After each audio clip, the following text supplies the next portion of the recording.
ground combat jobs to ensure their effectiveness. We'll discuss this and more of today's top stories. I'm Celeste Diaz-Sherman. And I'm Ernie Manous. We'll also talk with State Representative and Chair of the House Democratic Caucus Committee on Free Speech, Donna Howard, about educators leaving the state of Texas. Plus, we'll also learn about the popular health challenge Dry January with the CEO of the International Alliance for Responsible Drinking. And we want to hear from you. Give us a call or text 713-440-8870 or email us at talk@hellohouston.org. You can also watch us live on YouTube by going to houstonpublicmedia.org. Hello Houston is made possible in part by founding sponsors John Bradshaw and Kathy Sanders, and by gifts from listeners like you. Live from NPR News, I'm Lakshmi Singh. The United Kingdom says it provided support to a U.S. military operation to seize an oil tanker in the North Atlantic, one of two such operations today, targeting Venezuela-linked ships. The other was in the Caribbean. NPR's Lauren Frayer has the latest from London. The UK Ministry of Defence says it let the US military launch this attack from British military bases and provided surveillance support. UK Defence Secretary John Healey says the ship had a, quote, nefarious history, part of a Russian-Iranian axis of sanctions evasion. The US says it had been monitoring the ship for weeks after its crew rebuffed attempts to board it in the Caribbean. It then changed course toward Europe and changed its flag to a Russian one. Russia's transportation ministry reacted by saying no government has the right to use force against another's ships. The U.S. seized the ship between Iceland and Scotland, citing what it says are violations of U.S. sanctions on Venezuelan oil. Lauren Frayer, NPR News, London. Secretary of State Marco Rubio has just attended a closed-door briefing with members of Congress. He later addressed reporters about the Venezuela operation over the weekend and U.S. interests in that country's oil. It's not just saying or speculating it's going to happen. It's already happening. Like the oil arrangement that we've made with PDVSA on their sanctioned oil that they can't move. Understand, they are not generating any revenue from their oil right now. They can't move it unless we allow it to move because we have sanctions, because we're enforcing those sanctions. This is tremendous leverage. European leaders have raised concerns about President Trump's threat that he wants to now gain control of Greenland and its resources. Rubio says, quote, if the president identifies a threat to the national security of the United States, every president retains the option to address it through military means, end quote. The administration says it's freezing billions of dollars in low-income aid for 5 Democratic-led states. NPR's Jennifer Ludden has more. The funding freeze is for California, Colorado, Minnesota, Illinois, and New York. The biggest chunk is $7 billion for cash assistance, plus money to help families with childcare and other social services. A Health and Human Services official confirmed the move to NPR, but did not say why only these states. The New York Post first reported the freeze, citing claims the money was going to migrants who are in the U.S. illegally, but with no specific evidence. This all follows a wider freeze on childcare funding after a right-wing media influencer put a spotlight on alleged welfare fraud in Minnesota. On X, New York Senator Kirsten Gillibrand accused the administration of political retribution. Jennifer Ludden, NPR News, Washington. At last check on Wall Street, the Dow was down 71 points at 49,390. This is NPR News. Live from News 88.7 in Houston, I'm Alexandra Hart. The deadline for qualifying child care providers in Harris County to apply for a 100% property tax exemption is fast approaching. News 88.7's Sarah Gruno says county commissioners recently approved the extension for 2026. During a court meeting in December, Commissioner Leslie Briones said that the court first approved the tax exemption in 2024 and sent letters to qualifying providers. She said that they will need to maintain those proactive approaches to ensure that every qualifying child care center can take advantage of the tax exemption. So this is a win for families. This is a win for the educators there at the centers, and this should help drive the savings to families who are struggling with affordability. Qualified centers will need to participate in the Texas Workforce Commission's Rising Star program and maintain a 20% enrollment of children receiving subsidized services through the commission. The deadline to apply for the tax exemption is April 30th. I'm Sarah Gruno, News 88.7. Local political experts are questioning our nation's military strategy after the U.S. seized Venezuela's president, Nicolas Maduro. University of Houston political scientist Brandon Roninghouse says the problem he sees moving forward is the lack of a plan regarding policy in Venezuela.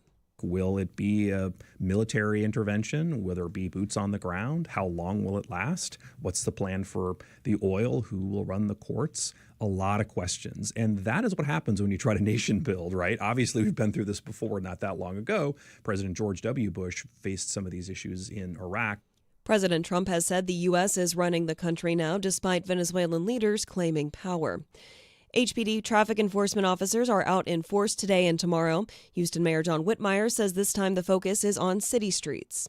On Westheimer, Alameda, and North Shepherd, HPD will have significant traffic enforcement. Please obey the laws and cooperate with HPD as they make our streets safer. Previous crackdowns have resulted in hundreds of tickets being issued to motorists. I'm Alexandra Hart, News 88.7. Support for NPR comes from NPR stations. Other contributors include Progressive Insurance with its Name Your Price tool, a way to see coverage options based on a driver's budget. Learn more at progressive.com or 1-800-PROGRESSIVE. Price and coverage match limited by state law.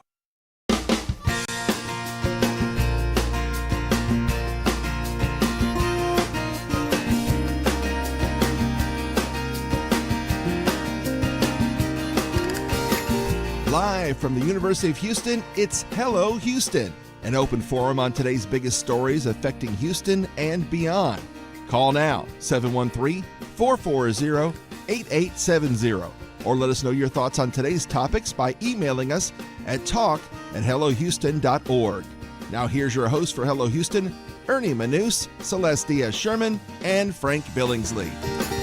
Good morning there. I'm already looking at our YouTube chat, and already people say, oh, it looks like Frank is still out. Frank's taking some time off, so he's going to be off for a week or so. So, but fear not.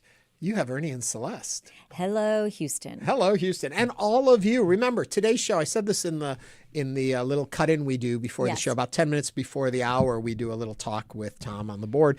And I was saying, today's a show, we really want you involved. There's a lot of great topics here, and they're very connected to our community. And we need to hear from the community. Celeste and I often think, great opinions on these things. Yeah. But we realize there's a whole city, a whole county out there that's interested and concerned. So call in with your questions and concerns and become part of the conversation. We're here for you. 713-440-8870. And something that I think I like to think about Hello Houston is we're, I think, less about opinions and more about thought provokers, thought leaders, and throwing different angles out there. And so we can't do that without your angle, and we'd love to hear from you. Also, I think it's interesting. We were talking about this a little bit yesterday on the show, too, when we were saying, we may be talking a certain line, taking a certain angle on a topic, because that's what we're being exposed to and hearing. And there's others out there in the community that may see it from a different point of view. And I want you to always feel like this is a safe place to call in and share that other point of view. Now, will we agree with you 100% of the time? Probably not. Probably not. But do we want to hear what you're thinking 100% of the time? Yes. Absolutely. So feel free,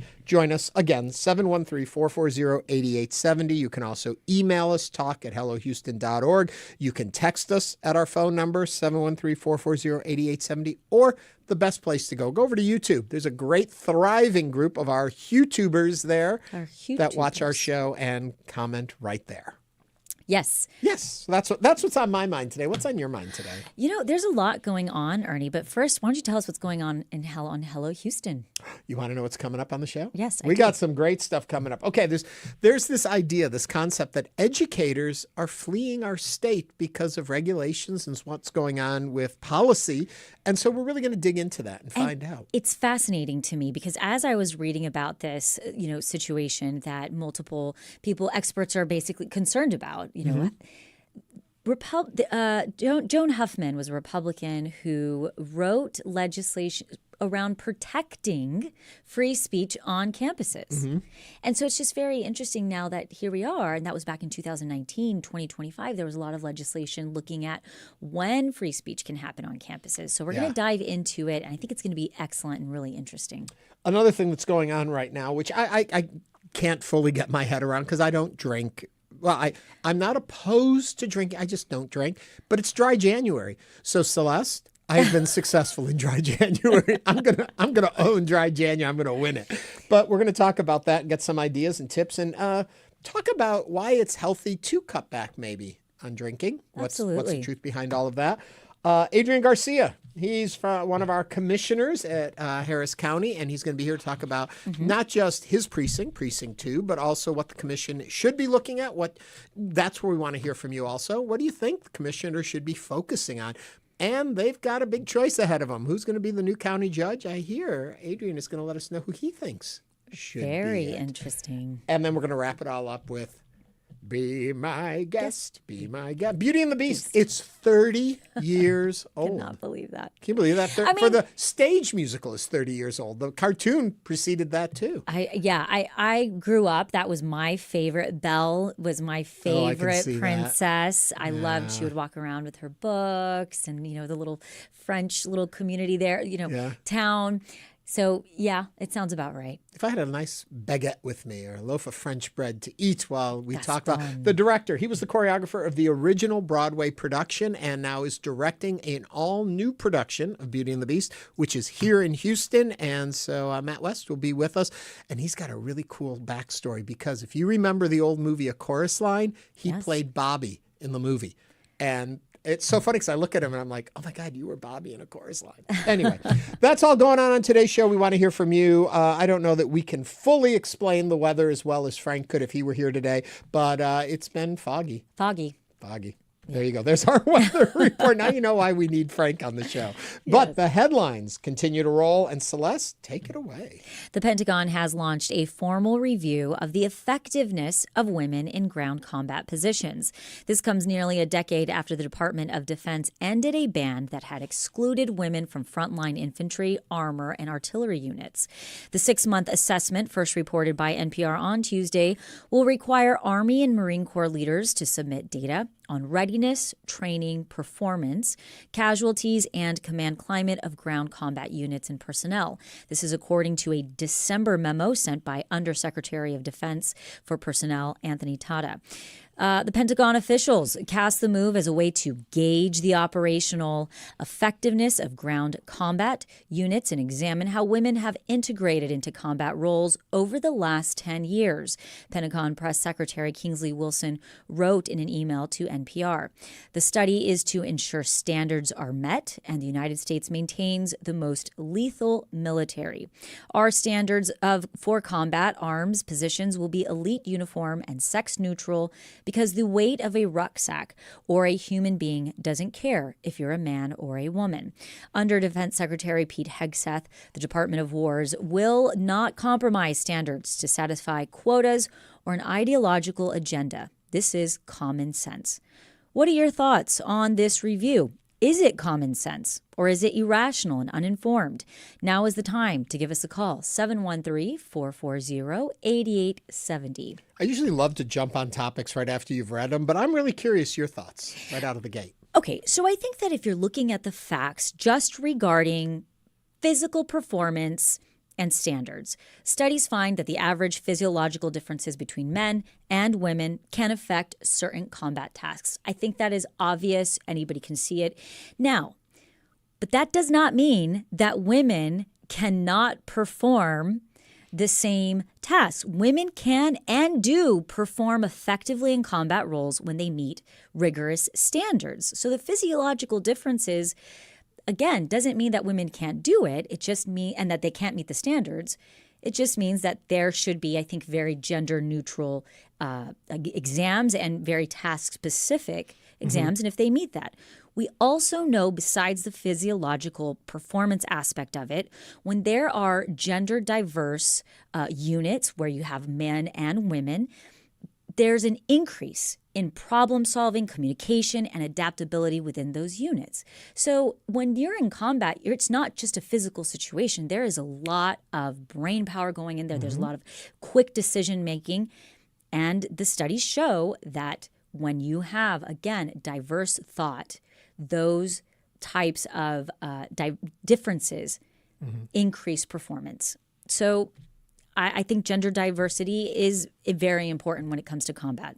And I think we pretty much agree on this one right down the line. I think that, first of all, I do want to say as we have this conversation, any individual in our country, our nation, that is willing to make the sacrifice to go into the military to serve our country should be honored, and we should find a place for them, no matter what their skill set is. There's something for everyone. It's a massive organization, and everyone can contribute something. To follow up on what Celeste is saying too, yes, there should be standards for certain tasks. There are in every job that we have out there in the world. But we have to look at it gender blind, because I guarantee you, Celeste can probably throw a baseball better than I can, though the common practice would be, well, the guy can play the sports and the woman will do this. Right. No, and I may even be able to make a pizza better than her. So we do have our different skill sets. Look to what people are good at and let them do what they can do well. So if somebody is more physically apt at being able to do this, let them do the more heavily physical task. But as Celeste also said, the combination of diversity within a unit also benefits, and we need to be open to that. So I'm all in favor of what's on the written page if, in fact, that's all they're looking at, is making sure people are capable of doing the jobs they're there to do.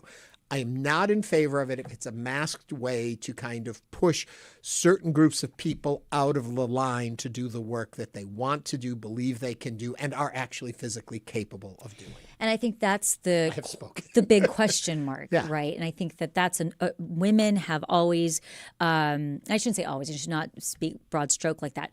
Women, we know, experience a much higher level of sexual harassment and assault in the military. We also know exclusion, and there's a lot of other aspects that women have to go through when they are serving this country. So when we see something like this, we hope that this is not, as you said, a way to mask something with malintent. Right. And I think that is a bigger issue that we're having in general with a lot of topics we talk about is we see what is said, but what really is behind it, what's really meant. And I think there's such a distrust today in our official policies and government policies coming out that we question everything, you know? Yes, and I think, and I went to talking about the challenges that women also face, but the equity.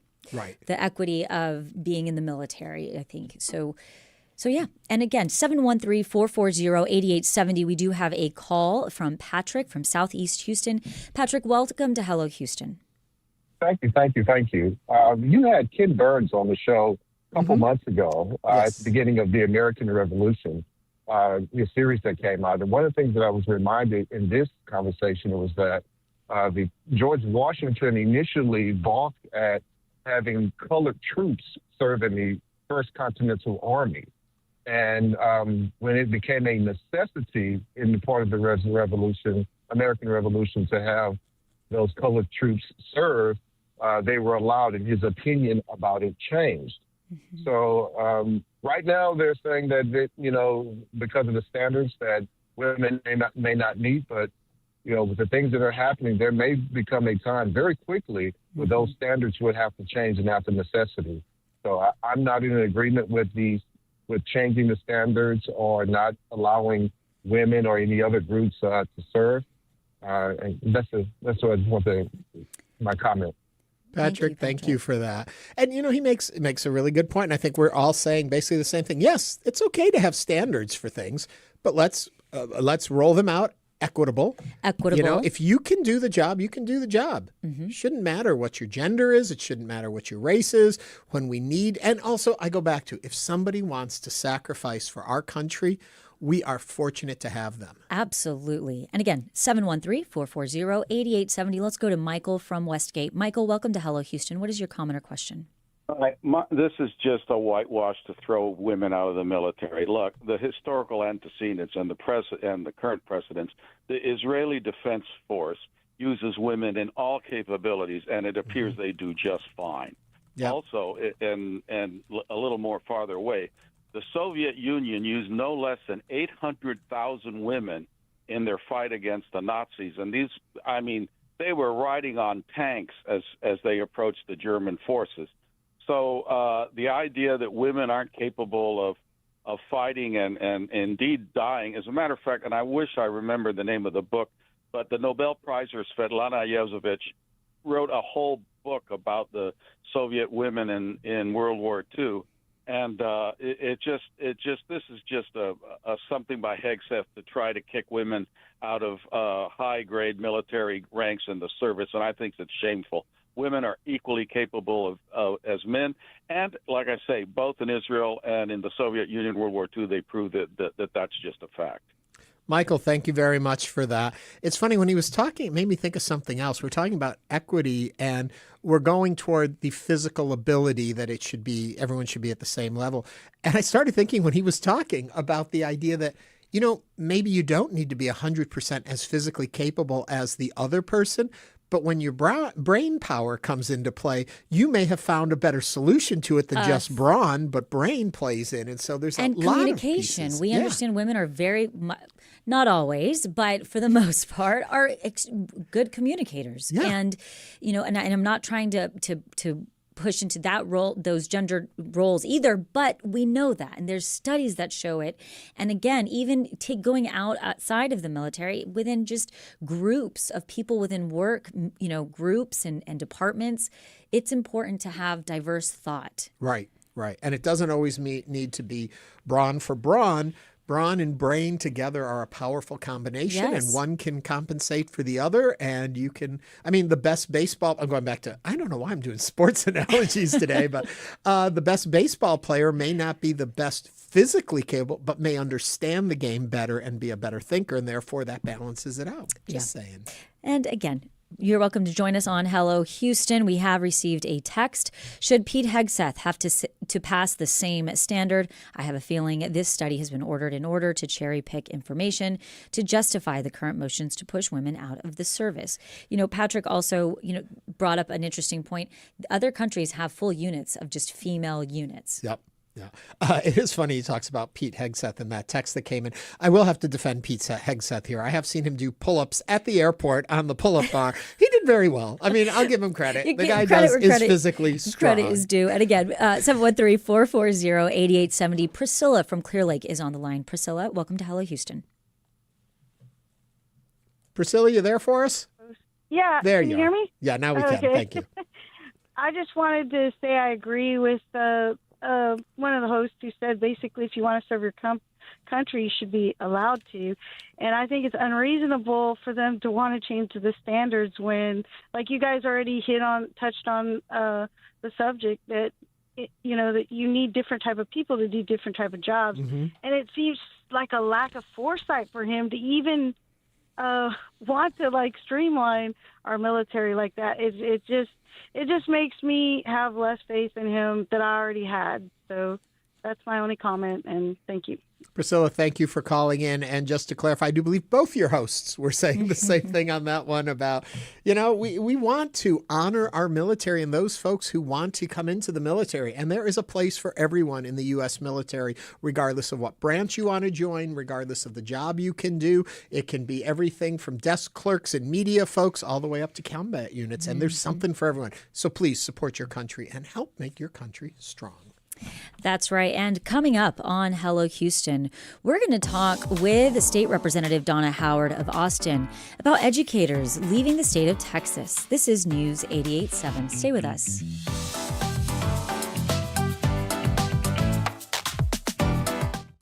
Hi, I'm Lenny Ambrose from St. Arnold Brewing Company, proud supporters of Houston Public Media. Right now, with your $60 donation, you can choose tickets to News and Brews. This member-exclusive event takes place February 17th. Enjoy a pint, connect with fellow NPR fans, and meet the Houston Public Media Newsroom in person.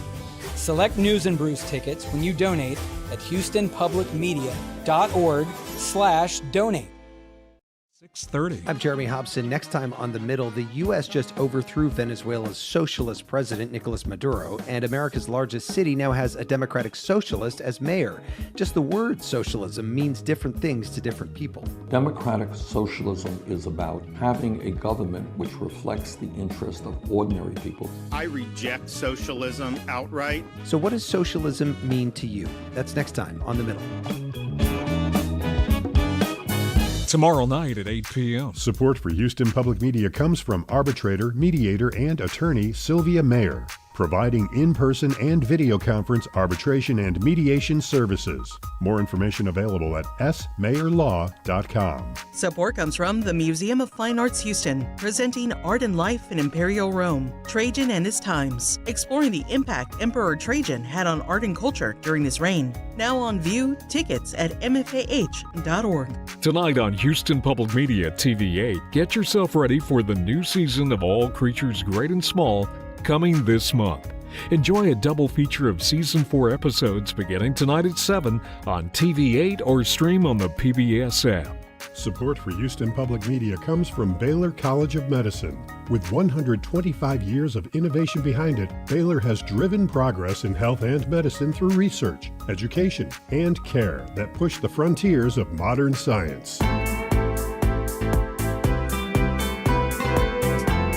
And now back to Hello Houston. To comment on any of today's topics, call or text 713-440-8870 or email us at talk@hellohouston.org. Now here's Ernie Manous and Celeste Diaz-Sherman. Across Texas, some university professors say the political climate is making it harder to teach and work in the state, raising concerns about academic freedom and freedom of speech. Joining us to discuss what she's hearing from professors and what lawmakers may do next is State Representative Donna Howard of Austin. She chairs the House Democratic Caucus Committee on Free Speech and is vice chair of the House Committee on Higher Education. Representative Howard, welcome to Hello Houston. Thanks for having me. And if you would like to join the conversation, you can give us a call or send us a text at 713-440-8870. You know, I'd love to just start off with the concept and your understanding of how we should interpret the phrase academic freedom. What does that mean or should mean? Well, I think that what I'm hearing from university professors and faculty and others about what that should mean is the ability for the free expression of ideas and opinions with discussion about those ideas and opinions, with the marketplace of ideas, with being challenged to think and look at things perhaps from different perspectives. It's about being able to talk about all different kinds of ideas. And quite frankly, what we are hearing now is that doing so, if you're expressing ideas that are not in favor, is somehow to indoctrination, which is totally opposite of, I think, what most of us think of in academic freedom. You know, it's interesting, though, Representative Howard, because as I was reading about this, Republican Senator Joan Huffman of Houston, she sponsored Senate Bill 18 back in 2019, specifically to protect constitutional free speech on college campuses. So to me, it sounds like we do have legislation that is making sure that students can express themselves on campus. That was the case. But this last session, that legislation was basically reversed. The legislation that you're referring to, Senate Bill 18, was really a response to what some at the legislature believed was a stifling of conservative ideas and expression on college campuses. And hence this bill was passed that created public forums across campuses, that they would be open to any and all, as long as it wasn't, disruptive or unlawful, that sort of thing. But free speech on all college campuses. Unfortunately, we've seen a change in what some legislators here decided should or should not be said on campuses, and the new legislation that was passed actually restricts freedom of speech on campuses, that actually limits where you can speak on campus, that limits it to students or employees of the university, that limits outside speakers. They have to get approval to be able to come on campus, that limits the hours at which one can speak on campus. It's a total reversal of just a few years ago. Right. And it's both situations were politically driven. Well, it's interesting because I believe the bill that you're talking about is Senate Bill 2972, which was passed in June. And it limits how, when, and where people can demonstrate on college campuses. But it doesn't necessarily limit what people can say. So how is that necessarily a reversal?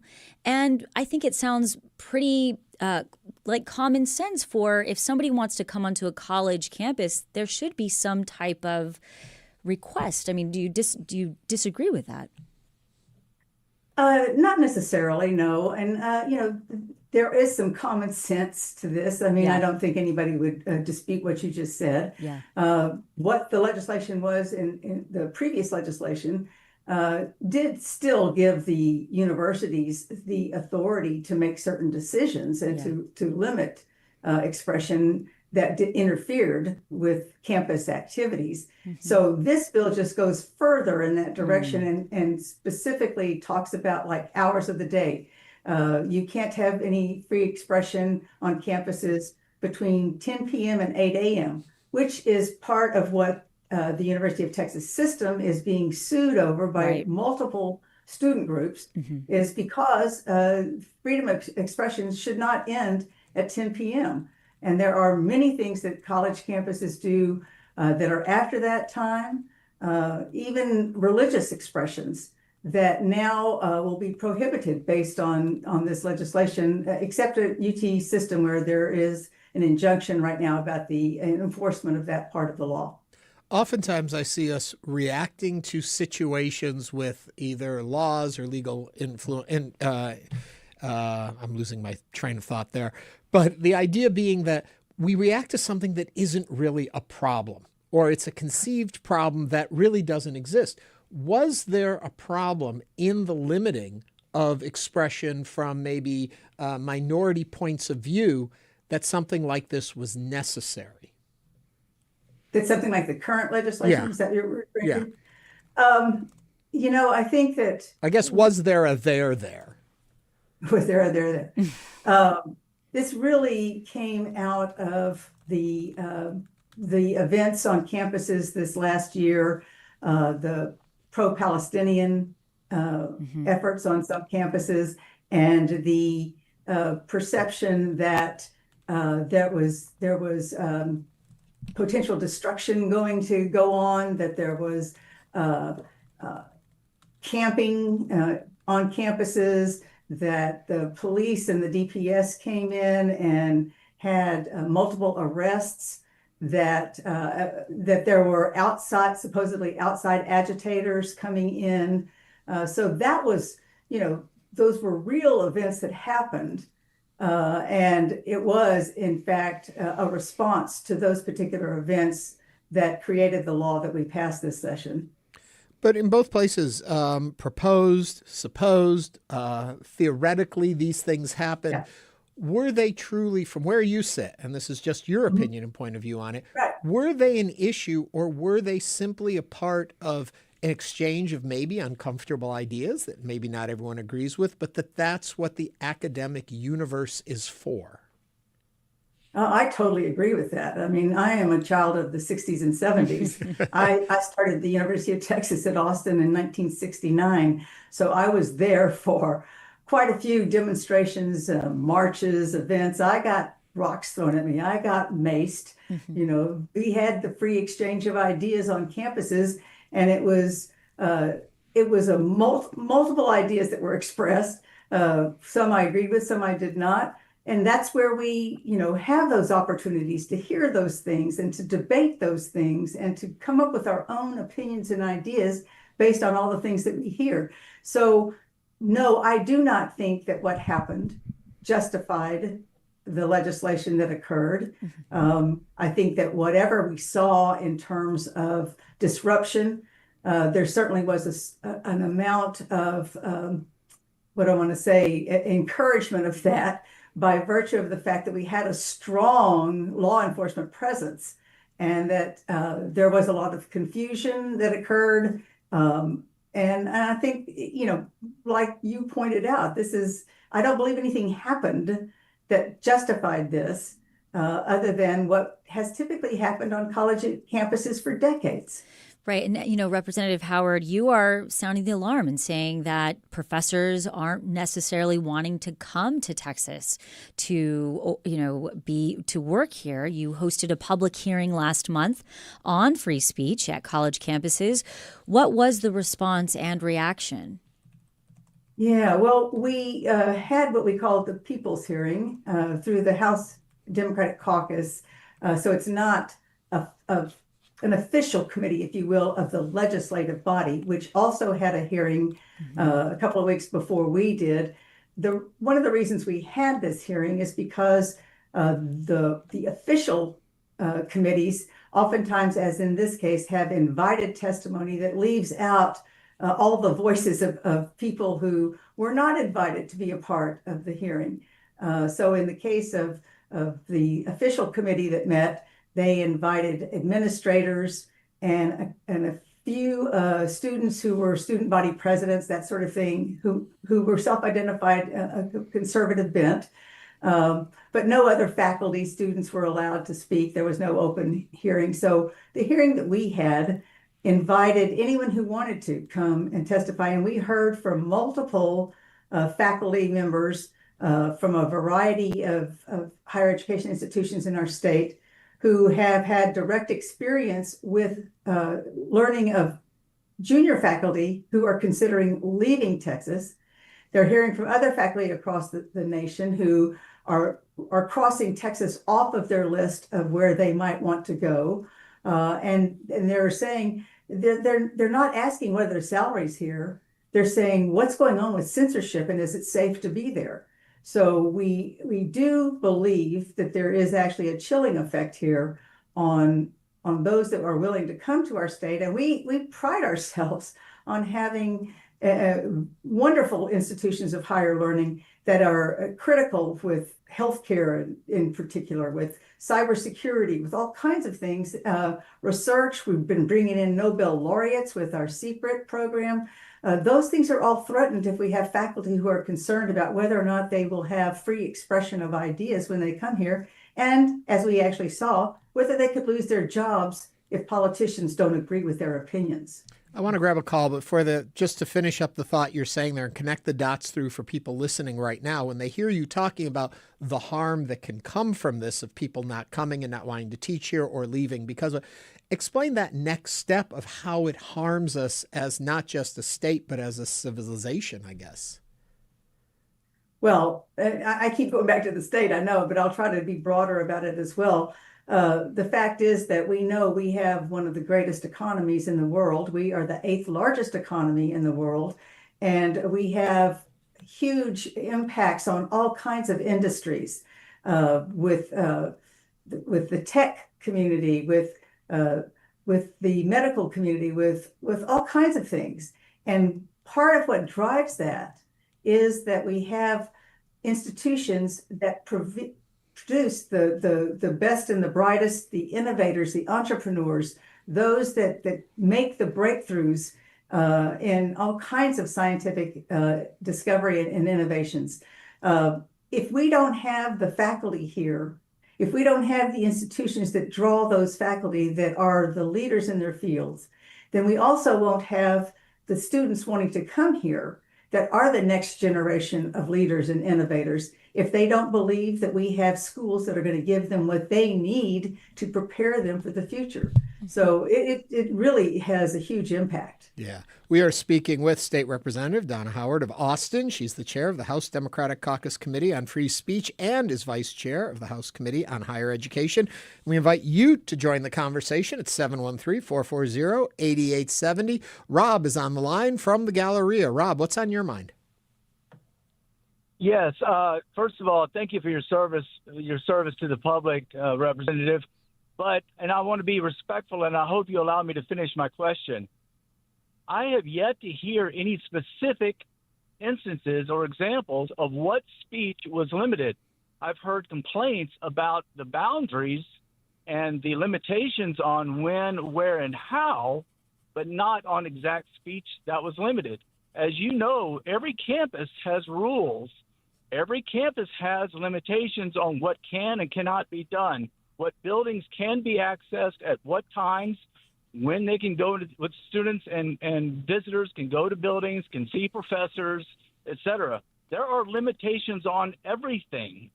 So, but please, I've yet to hear one instance of a particular time anyone's speech was limited, and the topic of that speech was limited. I'll hang up and listen. Thank you. Rob, thank you very much for your question.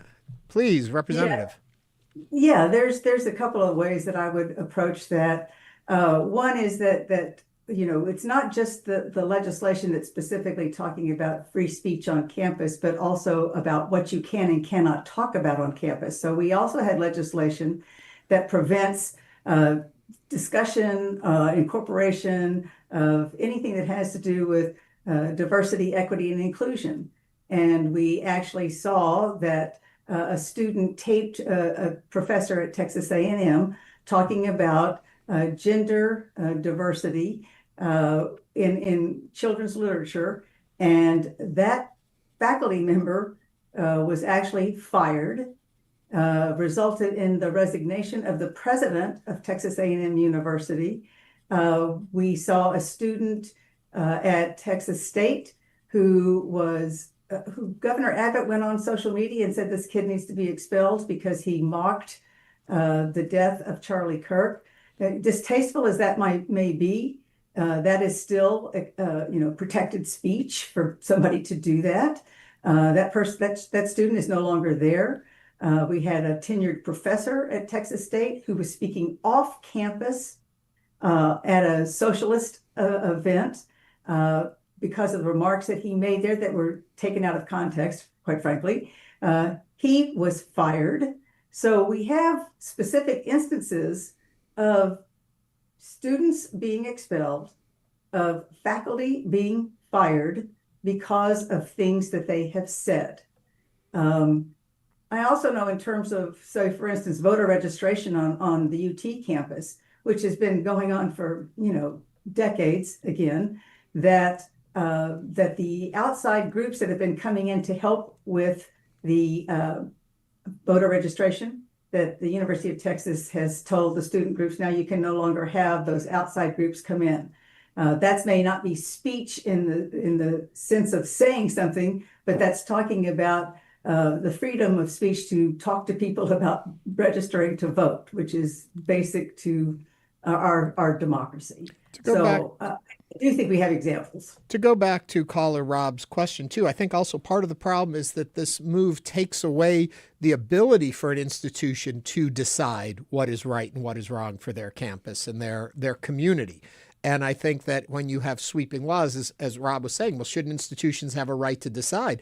Absolutely. But these are laws that are saying they don't have that right, if I'm interpreting this correctly. I don't interpret it that way. Okay. I do believe that what it's saying is that without some really spelling out how these decisions are being made and what they're going to be based on, that there is now an approval process for who can come and speak on campus, where in the past, students could invite anyone to come and speak on campus. They didn't have to get approval for whom they had speak on campus.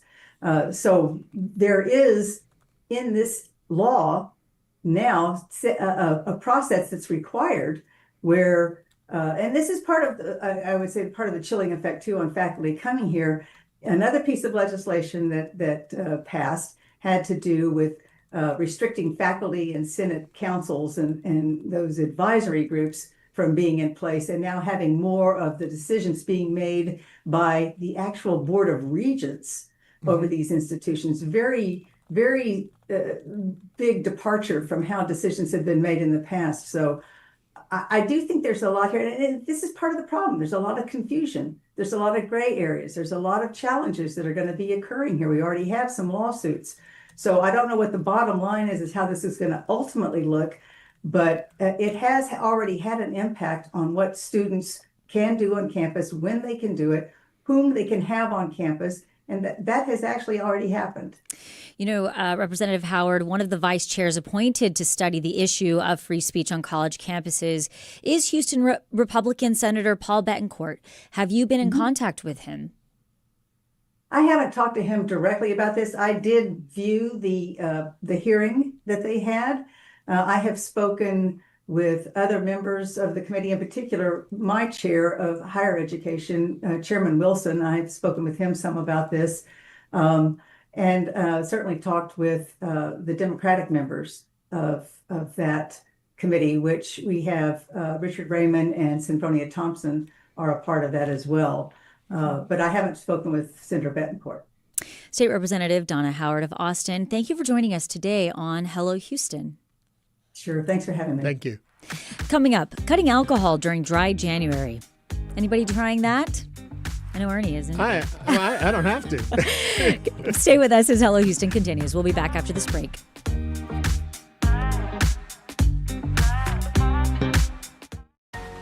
We know you value Houston Public Media. That's why you're watching right now.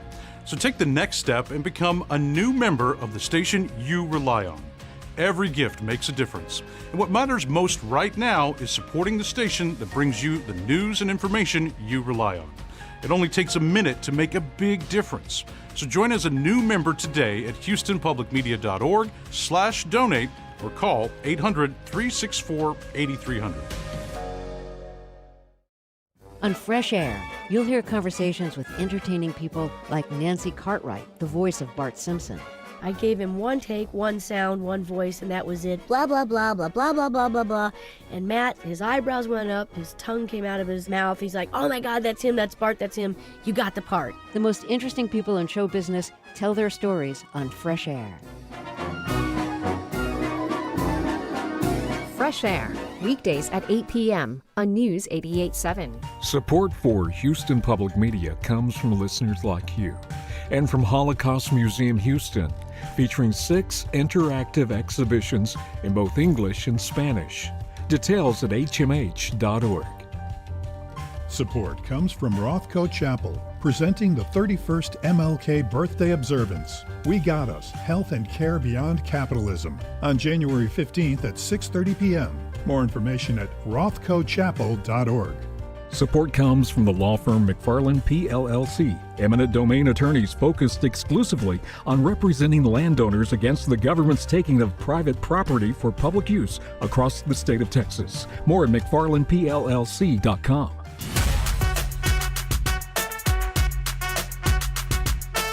Now back to Hello Houston. To comment on any of today's topics, call or text 713-440-8870 or email us at talk@hellohouston.org. Now here's Ernie Manous and Celeste Diaz-Sherman. Yesterday, we discussed managing New Year's resolutions and how we can follow through on our self-improvement goals. Well, the first month of the year has become known for a health challenge aimed at helping people wanting to make improvements to their health by cutting down on alcohol. Known as Dry January, this month-long challenge has grown into a global phenomenon in which participants abstain from alcohol for the entire 31-day month to reset their drinking habits and improve their well-being. And to tell us more about Dry January, we're joined by Julian Braithwaite, CEO of the International Alliance for Responsible Drinking. Julian, welcome to Hello Houston. Thanks for having me. So why don't you what is Dry January and how did it start? So look, I think it possibly started on my side of the pond, because I'm a Brit, and it's come over to America. So it's one of the rare examples where, the influence goes the other way. But it's a time, it's the beginning of the year, people are reflecting on the year ahead. They may have had a bit of a wet December, and they're thinking about their relationship with alcohol. And that's, it's a good thing for people to pause and reflect about that. Yeah. But here's the thing about the science. What the science shows is that if you drink moderately throughout the year, that's better than any 1 month reset, and it's likely to be more sustainable and help people kick those bad old habits of binge and bust. Yeah, and it seems like recently, Dry January has become very popular in the recent years. Have you seen that uptick, and what do you think is motivating people to really pause and reset? Is it just health factors, or are there maybe some personal aspects in there as well? So I think it's, it has become something of an annual tradition, and it sort of builds, it's built some momentum. And as I say, there's, it's a good thing for people to have that moment of reflection at the beginning of the year. But, it's also perhaps really important for people to understand what the science really says about this. And, one of the key messages from the science is that it's these longer term patterns rather than short term changes that really make the difference. And that drinking moderately throughout the week or throughout the year is what will really help. I mean, it's interesting, though, as you talk about patterns, what happens to the body when somebody just stops drinking for a month? Does stopping drinking for a month have impact? So it's, what the science shows is it's all about the long term. It's about these long term patterns rather than short term changes. And that actually, binge and bust, if that's what happens, is worse for you, worse for your health than drinking moderately. And one of the most interesting things about the science, and the data on this has been remarkably consistent for many years, which is that people who drink moderately, on average, live at least as long as people who just don't drink at all. Interesting. And let me jump in real quick and just make a point so people understand too. I do believe if you are, and correct me if I'm wrong here, if you are an excessively high drinker, there is harm in suddenly going cold turkey and just stopping altogether. It can have a very dramatic effect on your system. And so moving into moderation before stopping is a path that you should do, correct? Well, I mean, the most important thing is to, if you're drinking, if you're a heavy drinker, that is harmful, and all of the science and the research shows that is, that has negative consequences. So bringing yourself back from that is really important. But it's about, I mean, you're absolutely right. It's about the long term. It's not about some, boom or bust, binge or bust approach, because the real problem there is that, may end up not being sustainable. Whereas if you can move to moderation, that and focus on the long term, that's really where you'll have the most positive impact. We saw a lot and heard a lot about over the pandemic, people drinking more, but then we look at this new generation coming up and that they're not drinking as much. Where are we in alcohol consumption? Are we as a group of people getting better at this? So, the Gen Z point that you make is an interesting one. What the data shows is that is, this generation is perhaps the most intentional about their relationship with alcohol, and it's about the occasion, it's about the link to wellness and to well-being, but also they're early adopters of different ways of drinking. And one of the things that we're seeing Gen Z doing is something called zebra striping, or I guess you'd say on this side of the Atlantic, zebra striping. But, they'll go out for a drink and a beer with their friends, but then they'll follow up with a non-alcoholic beer. And, there are these new low and no products out there, and they're giving people more choices for drinking moderately. And, we think that's a really good thing. What are some practical tips or advice that you would give somebody who is thinking, okay, I don't necessarily want to completely stop, but dry January isn't my thing, but I do think I should limit my intake. What are some practical tips or advice you'd give them? So, look, I'm not an expert on the individual choices that people make. These are for them. But what I can do is explain what the evidence shows. And I think the important thing here is that those long-term patterns are what have the impact more than some short-term change. So as people are thinking about the year ahead and thinking about their relationship with alcohol, the thing to focus on is what changes can you make that will be sustainable over the year, rather than just thinking about it as 1 month. And that it doesn't require a big change, but if just a focus on moderation will have the impact. Yeah, and I think that's the big, picture kind of question, right? Is making that sustainable choices that you can continue to be healthy.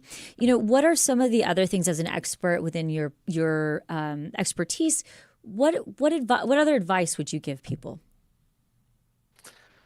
So, it is about not drinking all at once. Previous generations might have, gone out on their Friday and Saturday night, and they may have only drunk, the sort of the units per week that's moderate, but they did it all in one night. Now that binge drinking, that is, that's where the harm can happen, and so evening it out throughout the week and throughout the year is the best approach. Yeah. Fascinating, but as someone who doesn't drink that much, I'm like, everyone just stop drinking, no problem there. But I guess that there are concerns, and there's such a social element to it too. I think people fear that if you stop with the alcohol, it stops with the social interactions, it limits life and what you're doing, and that we need to look at it a little differently these days. So look, these are personal choices, and people want the freedom to choose, and rightly so.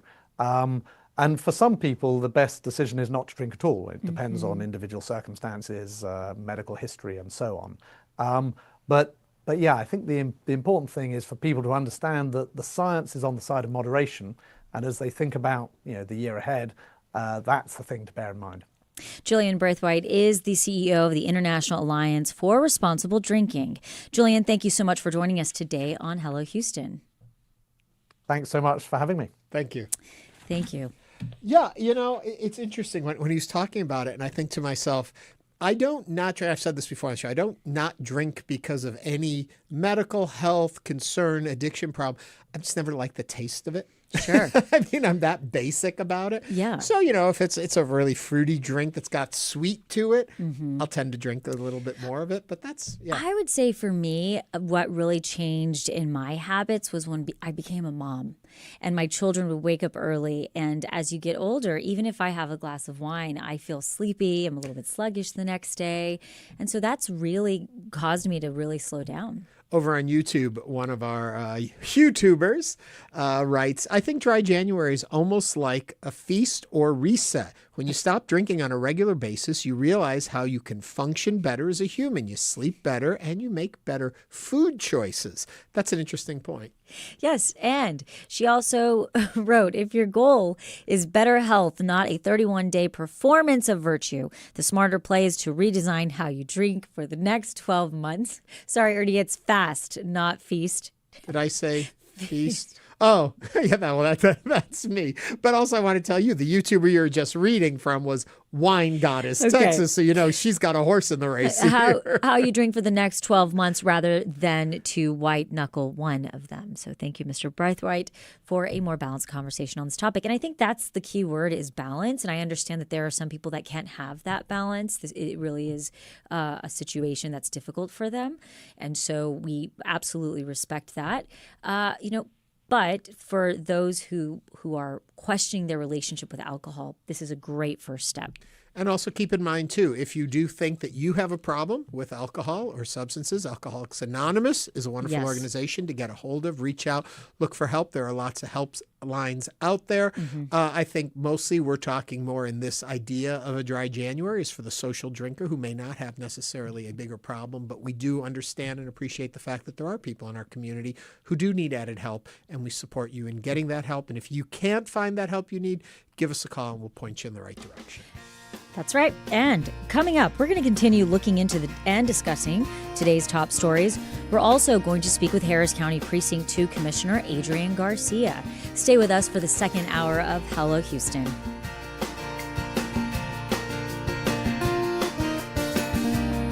Stay tuned. There's more Hello Houston on the way with Ernie Manous, Celeste Diaz-Sherman, and Frank Billingsley.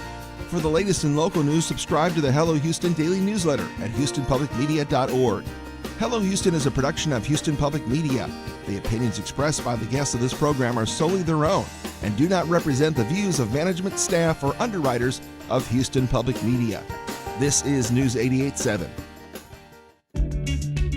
At Marketplace, we help you understand what's going on in the economy and why. There is no topic too large or too small, whether it's the housing market, jobs, interest rates, even the prices we are paying at the grocery store. Our independent journalism is critical in helping you connect the dots and getting the context that you need.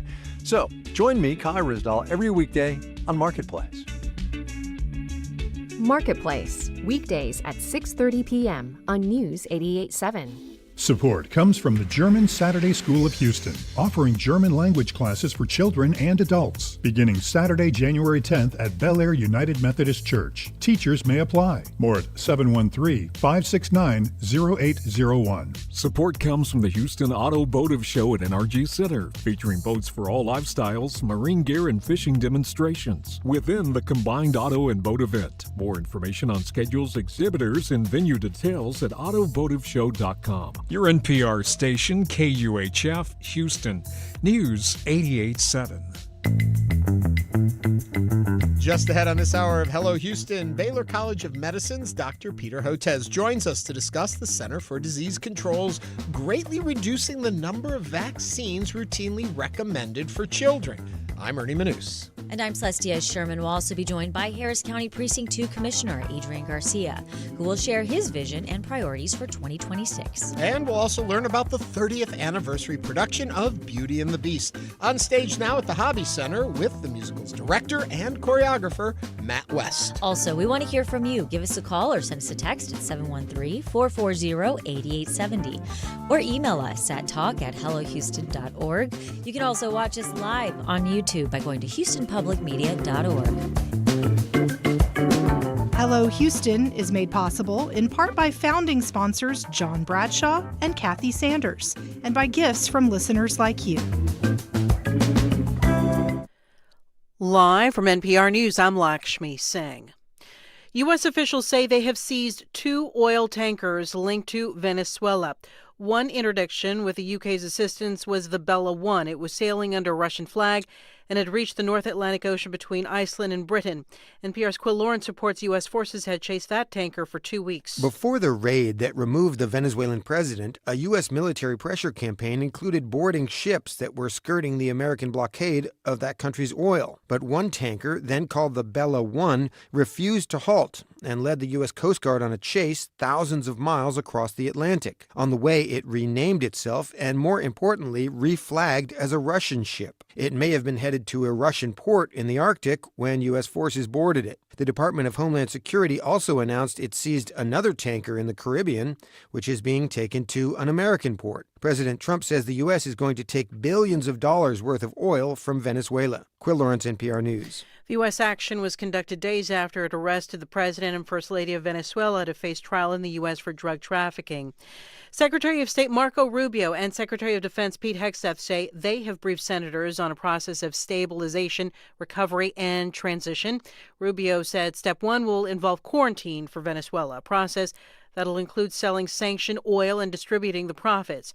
White House Press Secretary Caroline Leavitt at today's news briefing. This was the sanctioned oil that was basically just sitting in barrels, sitting on ships because of the effective quarantine of the United States of America. And the interim authorities have agreed to release that oil to the United States, so it will be arriving here at home very soon.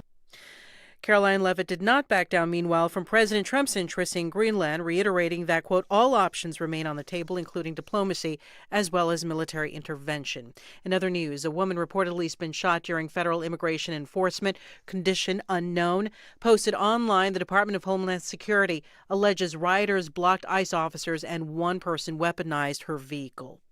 Health Secretary Robert F. Kennedy Jr. has released new dietary guidelines, which is the government's official advice on what Americans should eat to promote good health. Speaking at a press conference today, Kennedy said he's upending the current nutrition guidelines, which recommend limiting meat consumption in favor of fresh fruits and vegetables, and he stressed that protein and healthy fats are essential. The most significant reset of federal nutrition policy in history.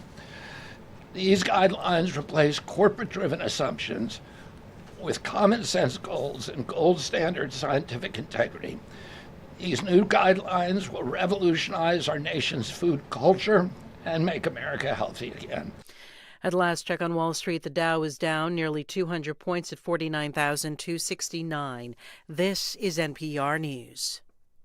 Live from News 88.7 in Houston, I'm Alexandra Hart. State Representative Gina Hinojosa, the frontrunner for the Democratic nomination for Texas governor, made a campaign stop in Houston Monday and Tuesday. News 88.7 government reporter Andrew Schneider says Hinojosa faces a steep financial challenge in her effort to unseat Republican Governor Greg Abbott. The latest campaign finance reports available from the Texas Ethics Commission show Abbott has more than $86 million in cash on hand. Hinojosa, who joined the race for governor months after the latest reporting period, declined to say how much she currently has. Greg Abbott can have his campaign dollars and we'll have the people of Texas. Greg Abbott is deeply unpopular in this state. He is polling at 32% approval rating. He has to undo what people have been knowing of him for about 12 years. There's not enough money to do that in the span of this race. The deadline to file a Texas campaign finance report for the second half of 2025 is January 15th. I'm Andrew Schneider, News 88.7. Dozens of parents turned out last night for the first of several Houston ISD community information sessions addressing a proposal to sunset magnet programs at 10 high schools. The proposal was first introduced in December. Latrice Ferguson is president of the PTO at Heights High School, where the session was held. She says she's frustrated by the lack of community input. Really feels irresponsible and not thought out and rushed and shoved into our faces without any of our input or knowledge that it was even on the horizon. The sessions will continue every night this week at all high schools where program closures have been recommended. The board is set to vote on the proposal at next week's board meeting on January 15th. Local authorities found another body in the Buffalo Bayou yesterday. This is the first body to be recovered this year after the issue received widespread attention last year. The discovery yesterday was made around 2 p.m. near Commerce and Fannin. Police say there were no obvious signs of foul play, and the medical examiner's office will determine a cause of death. I'm Alexandra Hart, News 88.7. Support for NPR comes from NPR stations. Other contributors include the Wallace Foundation, an independent, nonpartisan research foundation collaborating with grantees and partners in the arts, school leadership, and youth development. More at wallacefoundation.org. This is NPR.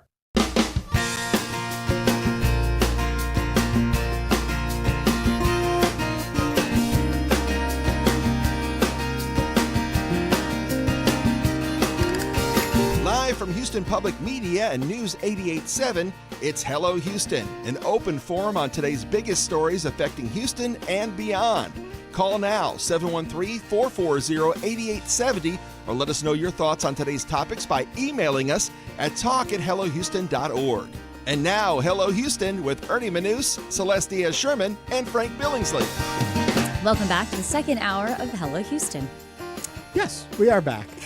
I'm reading over some of the comments, and folks were talking about the dry January, and one of our YouTubers wrote over on YouTube, now I want a bourbon drink. Yeah. So I think this worked in the opposite direction for that particular viewer. Rudy, sorry. Try and be dry for the month.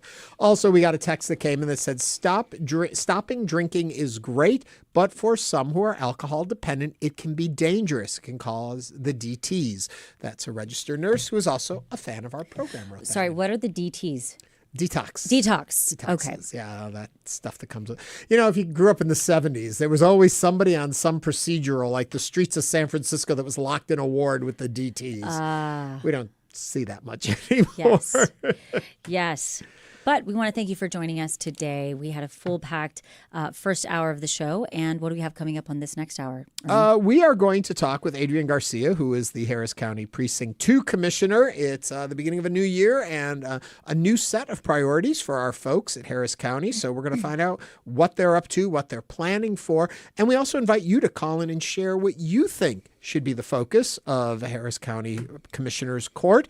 Also, they're going to have an interesting choice we all are going to have to make of who's going to be the new judge of county court. And maybe Commissioner Garcia will tell us what he's thinking about that race and about the person who currently is the judge there and her tenure. That's all to come. And Beauty and the Beast, celebrating 30 years as a stage musical. I feel old. They're going to be our guests. I love that. In the second hour. As long as Belle wears a yellow dress. I've seen other remakes where Belle's not wearing a yellow dress. In her the famous where she dances with the Beast. She needs to wear a yellow dress. All right, we'll find out. Yes, but That's first, the headlines. The Trump administration has dramatically reduced the number of recommended childhood vaccines. Effectively, immediately, the Center for Disease Control and Prevention will no longer recommend that every child receive vaccines for rotavirus, influenza, and RSV, to name a few. Health and Human Services Secretary Robert Kennedy Jr. was quoted in Monday's written announcement, saying, "President Trump directed us to examine how other developed nations protect their children and to take action if they are doing better." Kennedy hinted late last year that he'd like the U.S. immunization schedule to be more in line with Denmark's. Dr. Peter Hotez, who is the Dean of the National School of Tropical Medicine at Baylor College of Medicine and co-director of the Texas Children's Hospital Center for Vaccine Development, pointed out that Denmark is about the size of Wisconsin and has universal health care. So the two countries' needs are vastly different. And joining us now to discuss is Dr. Peter Hotez, and we'd like to hear from you. Give us a call, 713-440-8870. Dr. Hotez, welcome to Hello Houston. Great. Thanks for having me. By the way, I thought I would just issue a correction on what you said about the DTs. DTs, you know what? Someone just put it in the chat also. I'll let you do it since you know better. I mean, what do I know? I'm trained as a pediatrician, so I've never taken care of someone with DTs since medical school. But it stands for delirium tremens, and it's an acute alcohol withdrawal syndrome with confusion, elevated blood pressure, heart rate. You can have hallucinations. In the old literature, they used to call it the rum fits. I guess that was the probably in the British Caribbean at some point. But anyway, I just thought I'd. But you'll agree with me, back on like TV procedurals in the 70s, always everybody was locked up and they had the DTs. Right. Yeah, that was that and walking into quicksand. Yes, and quicksand never did become a problem in my life, as I had been warned all through my childhood. But something that would be a problem in our life is a lot of the things that they want to no longer recommend we get vaccinated for. And the one that bothers me the most, before we even get into the whole thing, is influenza, the flu shot. They're not even recommending that for children. Take it away, doctor.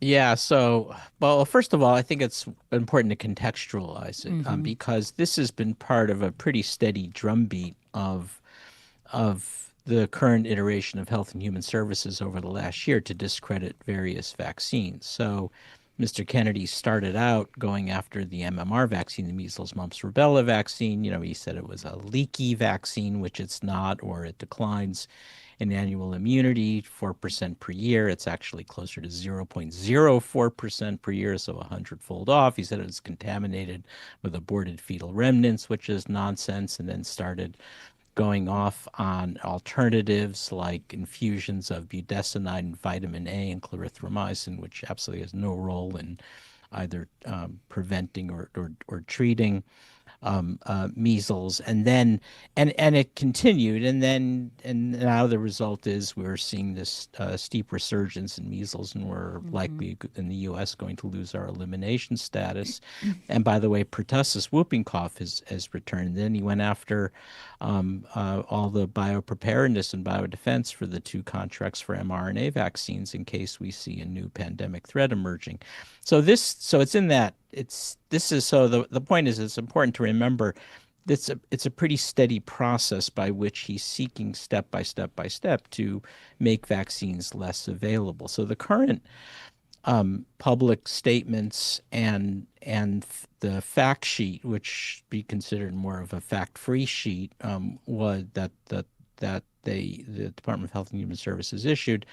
Had said a number of things. First of all, they tried to make the statement that parents, it's in addition to not recommending those 6 vaccines, it'll be given between shared decision making and not be coerced, and that's absolute nonsense. I mean, when I used to practice pediatrics and during my pediatric residency training, we were educated about how to explain to parents the benefits versus the risk of vaccines versus the diseases they prevent. That's bread and butter to pediatrics. There is no coercion. It's always been through shared shared decision making. That's how pediatrics works. And so this is this kind of gaslighting, seeking to undermine trust in vaccines and seeking to undermine trust in your child's pediatrician. And then another false statement. He said they're picking weeding out the 6 because the ones remaining are the ones that are consensus vaccines among the different European countries. It's absolute nonsense. There's no such thing as a consensus vaccines among the European countries. Each country looks at the epidemiology of their childhood infections and then makes a decision, what are the priorities for vaccinating. And anyone looking at, for instance, our rates of and deaths pre-vaccine from meningococcal meningitis and septicemia or rotavirus that's probably the first vaccines they'd recommend are rotavirus and meningococcal meningitis, and those are the ones that he now wants to make optional. And I think that's extremely reckless. It's extremely dangerous. And, it's worth talking about what it would mean if a parent decided not to vaccinate their child against rotavirus or meningococcal meningitis, given the horrific impact those diseases have had in the pre-vaccine era. And I think that that's the big question, right? Parents saying, my child is healthy, we're young, we're fine. Why do we need to be putting these, giving our children these shots? I think there's also some confusion about actually how many shots do children get within their immunization, on their immunization record. What would you say? What do you say to parents, Dr. Hotez, who are like, we don't need it. We're all healthy. Yeah. So what I would say is, as someone who, back when I was a pediatric house officer resident in Boston, and then afterwards, for many years, I would take care of very sick children with meningococcal septicemia and meningitis in the pediatric intensive care unit. Let me tell you what that bacteria does. It's a bacterial infection. It's caused by a bacteria called Neisseria meningitidis. It gains access to the bloodstream after colonizing the mucous membranes of your throat and your nose and mouth. And when it gets into the bloodstream, what it does is it first of all travels to the central nervous system, where it causes terrible meningitis, often with permanent neurologic deficits, hearing loss, seizures, even worse. Then, while it's in the bloodstream, it can cause something called meningococcal septicemia, where it alters your whole coagulation system. So it basically stops blood from circulating to the distal parts of your lower extremities and your hands and your fingers, and they become gangrenous, and you lose it basically causes amputation of your distal parts of your lower extremities and your fingers and hands. And right before then, it turns gangrenous. I mean, it is a horrific illness and associated with a 10 to 15% mortality. That's the one he wants to bring back. And then there's rotavirus, which is another one now he wants to make optional. In the pre-vaccine era, rotavirus caused 50 to 70,000 hospitalizations per year in the United States of America, and 250,000 emergency room visits. So the overall deaths were not so high, maybe 100 to 200 deaths, which is still something, right? But the impact on the healthcare system and the emergency room visits and the hospitalizations every winter from rotavirus diarrhea on top of already depleted health systems, and it costs taxpayers $1 billion a year in healthcare costs, by the way, which is also something he doesn't mention. So that's the one he wants to make optional as well. So what he did was this. And I say he, it's Health and Human Services, but, right. I fault Mr. Kennedy is taking the lead on this. And what he did was he looked around at all the European countries and cherry-picked the one that gives the least vaccines based on the epidemiology, which happens to be Denmark, and said, okay, now we're going to be like Denmark, with totally tone deaf to the fact that Denmark's got a completely different epidemiology of diseases compared to the U.S. And so the whole thing between the gaslighting, the false statements in the White House, and not the White House, the DHHS fact sheet, and his rationale for it, which has no basis in science and medicine, is completely outrageous. So if I sound sort of disgusted, it's because I'm really disgusted. And that's essentially my question then is what makes these vaccines, or why would Mr. Kennedy want to make these vaccines optional? Was there any new evidence? Was there anything that came out, scientifically based research, that would say we need to make changes to our children's vaccine schedules?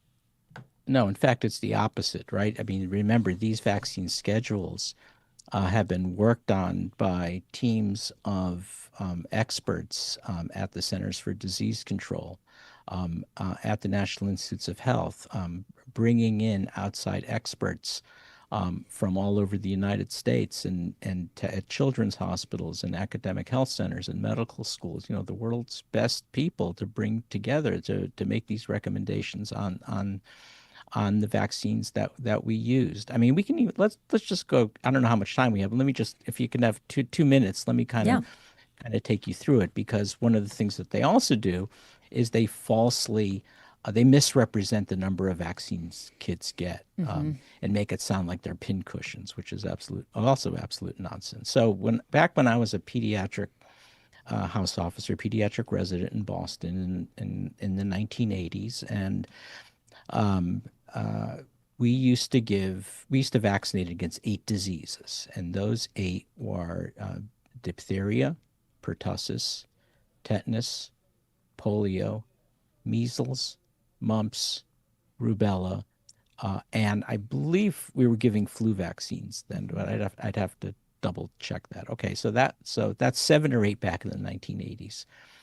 Then, my biggest headache when I was a pediatric resident and was taking care of very sick kids in the pediatric intensive care unit with bacterial meningitis. And there were actually 4 different causes of it. There was pneumococcus, there was H flu, Haemophilus influenza type B, or Hib meningitis, and then there were 2 forms of meningococcal meningitis, meningococcal type B, and then a constellation of another group called ACWY. Those are the 4 illnesses. Now we have vaccines for those.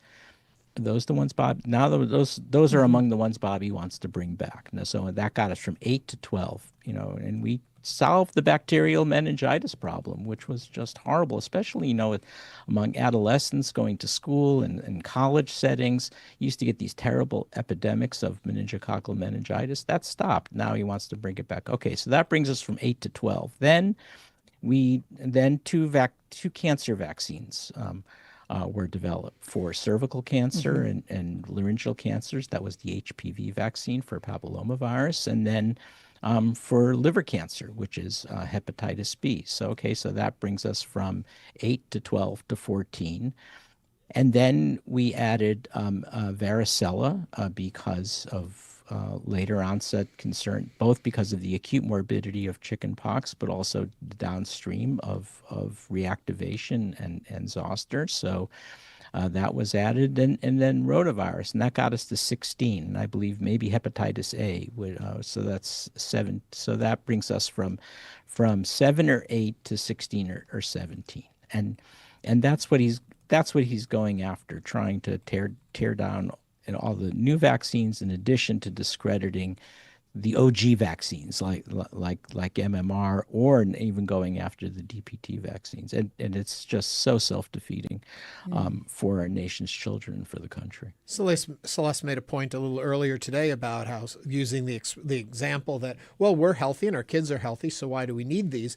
Where my argument would go with you, I assume, Doctor, is that we're healthy because of these vaccines, that we're a healthier community because we have been vaccinating. And if we remove that, or even put more questions about getting vaccines into the community, we're not going to remain healthy.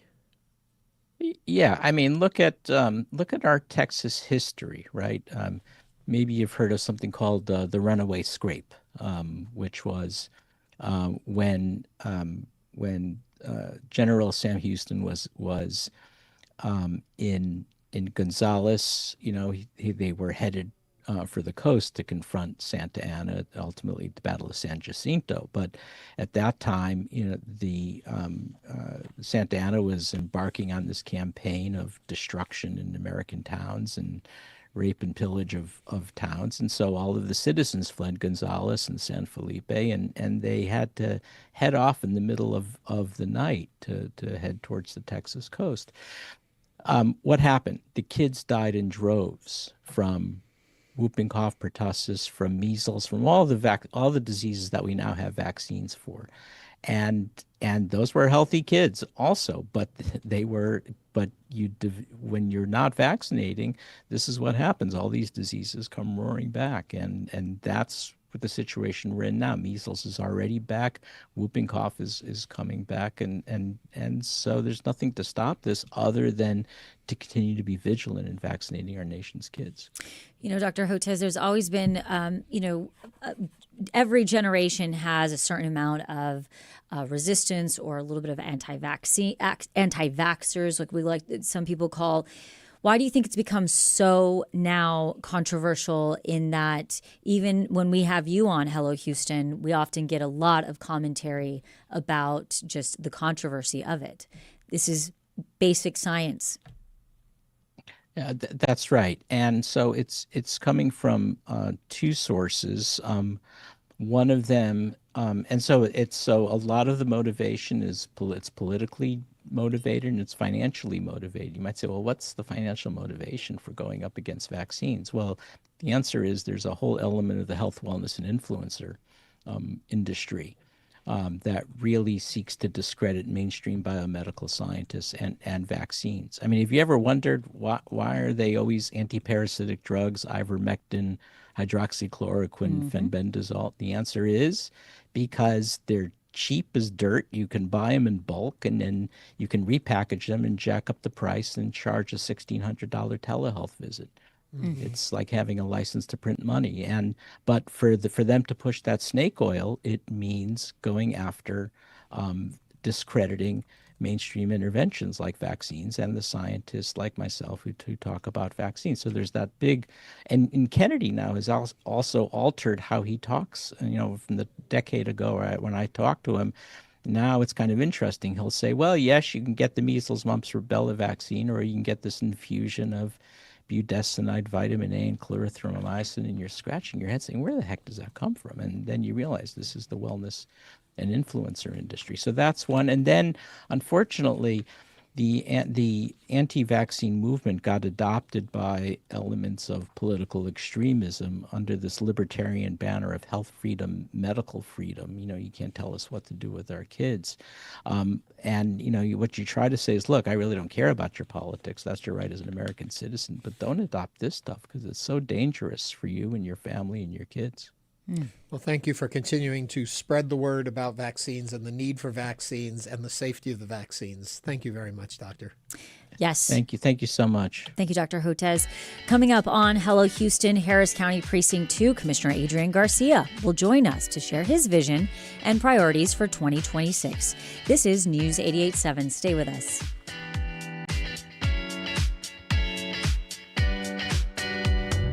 Hi.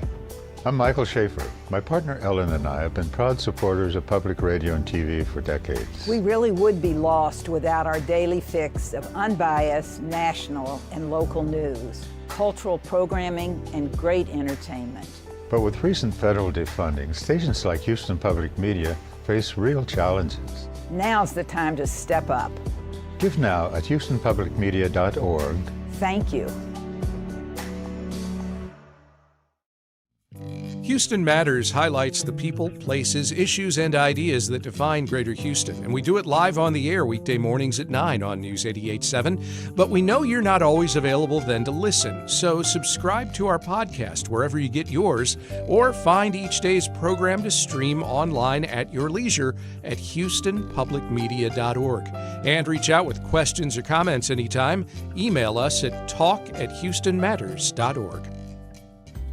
Support comes from the law firm McFarland PLLC, Eminent domain attorneys focused exclusively on representing landowners against the government's taking of private property for public use across the state of Texas. More at McFarlandPLLC.com. Support comes from the German Saturday School of Houston, offering German language classes for children and adults, beginning Saturday, January 10th at Bel Air United Methodist Church. Teachers may apply. More at 713-569-0801.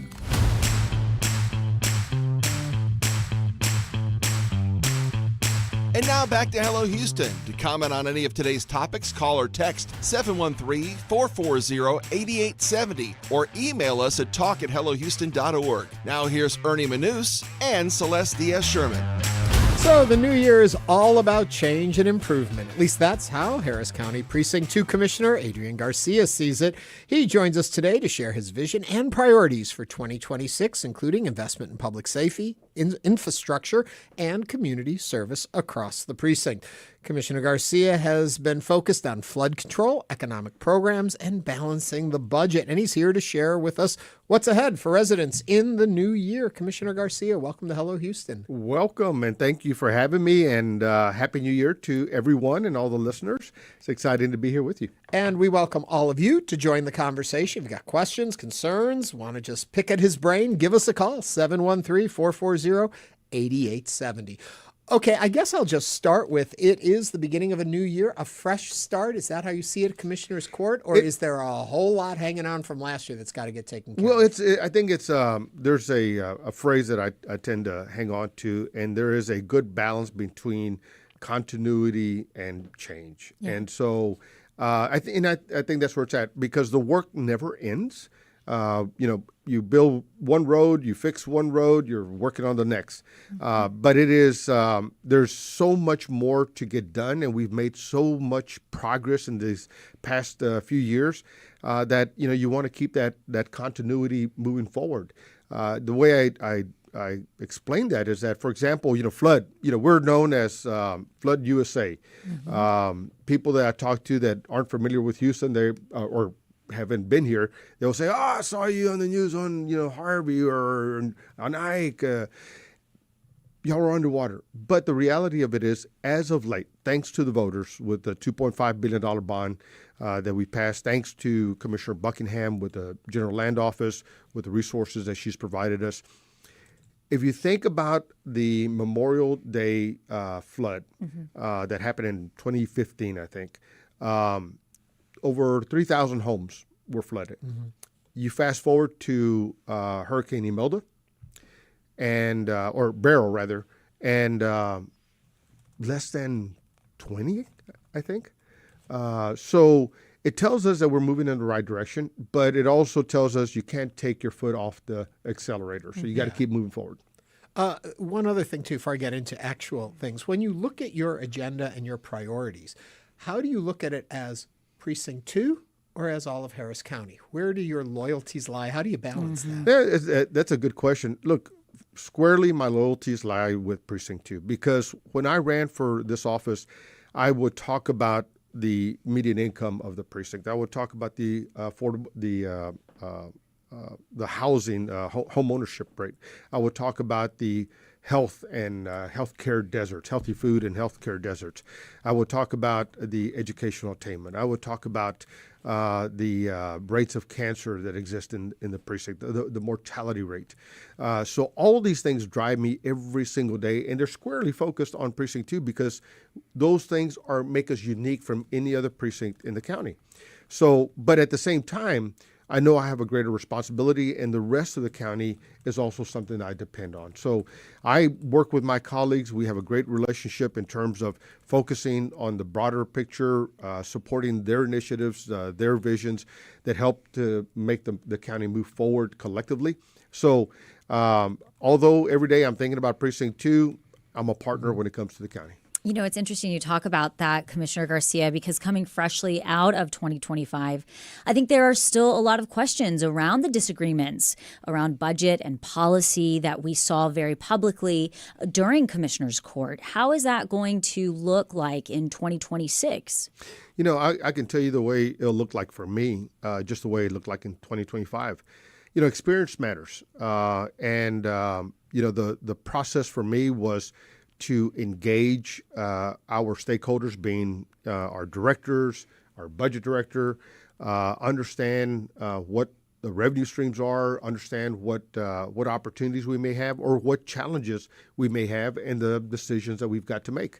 So I've been through these budget challenges several times. When I came into council, we faced a significant deficit.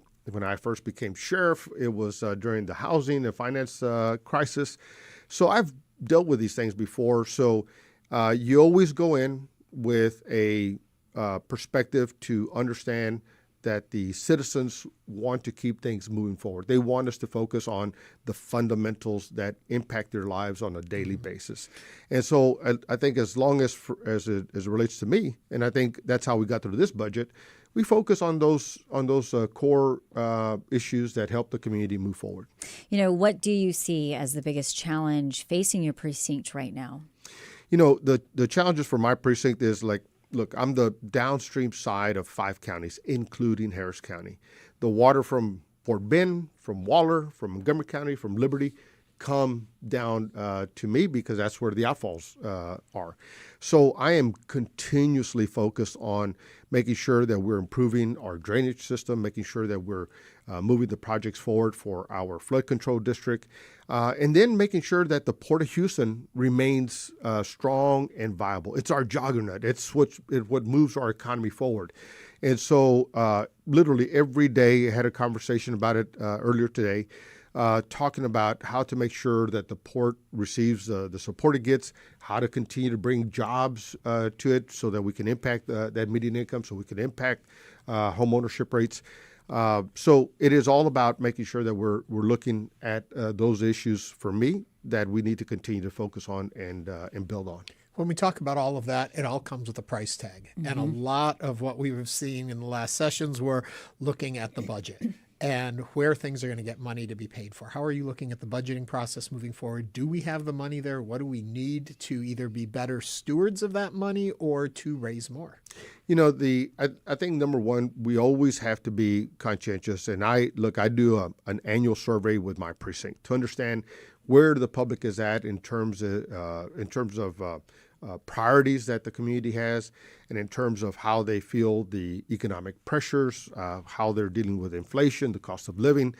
And I have heard loud and clear from the community, they do not want tax increases, and or feel that they can support them. Although they're it's obvious that they would like to see all kinds of investments.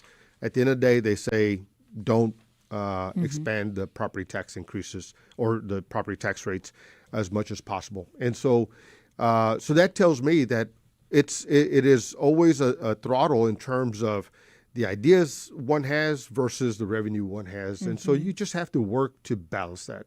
And, I read a good book called The Price of Government, and it basically tells you, set your priorities, but also make sure that they meet your revenue. And if you want to add priorities, no problem. You just got to be ready to take one off. And so that's the way I generally tend to look at the budget and in the process of making those decisions. We are speaking with Harris County Precinct 2 Commissioner Adrian Garcia.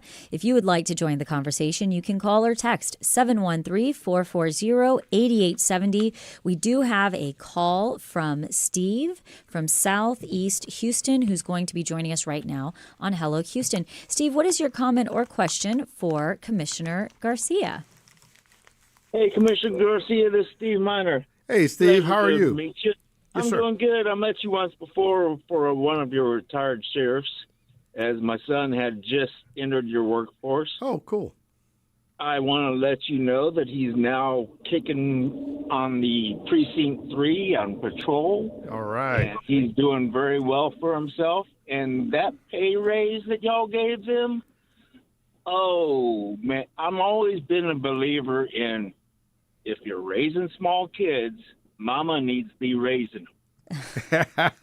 They were struggling so bad, losing his house, the whole 9 yards, and just doing everything they could to keep their head above water. Well, you pop that pay raise into action, they're back in their house that they bought when their kids were born, and he's making ends meet. Amen. Amen. Well, Steve, first of all, you tell him thank you for his service. Second of all, tell him to always be careful. We need him to go back to his family every night and enjoy his home. And thirdly, on the pay raise, thank you for acknowledging that. It was by far one of the things I had as a priority since my days as sheriff. I didn't have the support of court at the time to give the folks the raise I thought that they needed and deserved. But I'm so proud that I was able to be a part of that decision, and I thank my colleagues for supporting it as well, so that we can make sure that, number one, we always throw rose petals at our law enforcement when they've been injured or pay the ultimate sacrifice. But it's important to throw those rose petals now, so that we can respect them, honor them, as well as their families, as you've touched on, Steve. So thank you very much, and give them my best regards. Tell them to come by and see me one day. Steve, thank you for calling in. Another area that's gotten a lot of attention, and it is involved in your precinct too, is either Dreamers or immigration or concerns on those policies happening. How do you stand on it for the county? Where should we be on these issues today? Well, I tell you what, it's something that I've absolutely paid attention to. Was having a conversation actually just before I left for here. And look, being a longtime cop, bad guys, violent people, nobody has any tolerance for them. Do what you need to do to take them out of the community.